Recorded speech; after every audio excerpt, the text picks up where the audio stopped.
One of the topics that often arises both again clinically and academically involves implant complications. So based on the literature and the documented scientific literature, complications in implant dentistry can be broadly categorized in a few categories. Number one is a patient-mediated problem. This problem number two is fundamental treatment planning problems. Obviously, the third one would be surgical complications or misadventures. The fourth one would be the prosthetic and restorative complications.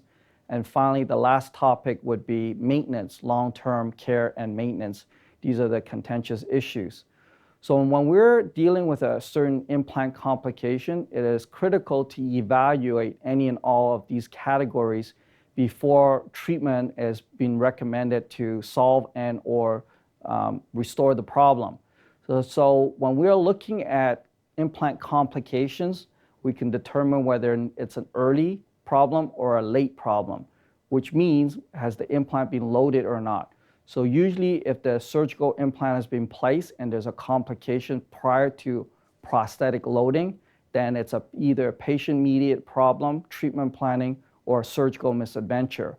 If it's post-loading, meaning there's a restoration already within the mouth and there's certain complications, then it's a prosthetic technical complication or a maintenance complication.